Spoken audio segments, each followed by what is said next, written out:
Assalamualaikum warahmatullahi wabarakatuh. Alhamdulillah ala kulli nikmatillah wassalatu wassalamu ala Muhammad ibn Abdillah wa alihi wa mawala. Amma ba'du. Teman-teman yang sedang menyaksikan video ini, kali ini kita akan membahas 6 proses Al-Quran sampai ke kita. Apa saja itu? Yang pertama, proses antara Allah dan malaikat Jibril. Pada proses ini kita tidak ada yang mengetahui bahasa apa yang digunakan, karena memang Allah dan malaikat Jibril lah yang mengetahuinya. Yang kedua, ketika proses dari malaikat Jibril ke Nabi Muhammad, pada saat ini kita bisa mengetahui yang digunakan adalah bahasa Arab. Mengapa bahasa Arab? Simpelnya karena bahasa Arab adalah bahasa masyarakat saat Al-Quran turun. Kedua, Nabi Muhammad adalah orang Arab, yang mana bahasa yang mudah dipahami pada saat itu adalah bahasa Arab. Dan pada proses ini kita yakini juga bahwa tidak ada kekurangan makna, kesalahan atau distorsi makna, karena kita tahu bahwa Nabi Muhammad itu maksum, terjaga, dan apalagi yang menyampaikan malaikat Jibril. Jadi kita yakini sepenuhnya bahwa tidak ada kekurangan.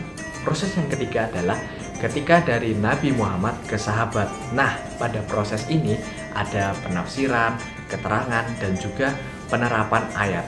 Dan kita tahu juga bahwa pada masa sahabat menerima Al-Quran dari Nabi Muhammad tidak akan menambah ayat sebelum kita atau sebelum sahabat mempraktekannya dalam kehidupan sehari. Dan kita tahu juga bahwa Nabi Muhammad menjelaskan sesuai dengan kapasitas atau kemampuan sahabatnya.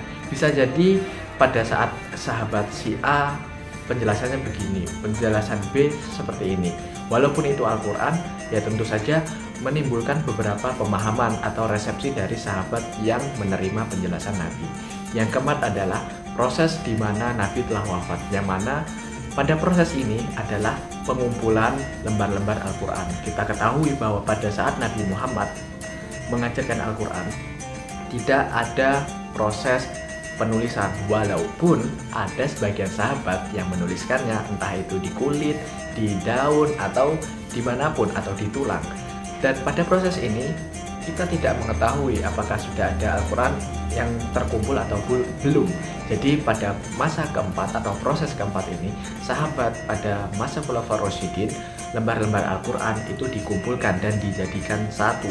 Karena apa? Faktor lainnya karena pada saat itu banyak hafidz yang syahid di peperangan. Karena untuk menghindari hal-hal yang tidak diinginkan Al-Quran hilang, maka sahabat memutuskan untuk mengumpulkan Al-Quran dijadikan satu. Proses yang kelima adalah penggandaan Al-Quran. Otomatis ketika Islam sudah menyebar ke seluruh Asia, Eropa, dan penjuru dunia, Al-Quran mulai digandakan. Pada proses ini masih manual, jadi ditulis tangan. Bagaimana prosesnya? Bukannya itu sangat berat, dan itulah kenyataannya. Dan proses keenam adalah Al-Quran sampai ke kita melalui proses penafsiran. Saat ini kita banyak mengetahui bahwa banyak sekali Al-Quran atau tafsir Al-Quran di kehidupan kita. Ada yang bercorak fikih, tasawuf, falsafi, dan lain-lainnya. Jadi Al-Quran itu prosesnya panjang loh. Walaupun kita ketahui Al-Quran itu adalah petunjuk bagi manusia, kita harus sadari juga memahami Al-Quran tidak cukup hanya dari terjemahannya saja, apalagi cuma bahasa Indonesia. Al-Quran itu sangat luas dan kita mungkin hanya bisa memahaminya sedikit, karena kita tahu bahwa Al-Quran itu kalamullah. Kita tidak bisa mengetahui seluruh makna Allah, makna kata yang disampaikan oleh Allah. Dan semoga bermanfaat, dan apabila ada kesalahan saya mohon maaf. Assalamualaikum warahmatullahi wabarakatuh. Sampai jumpa.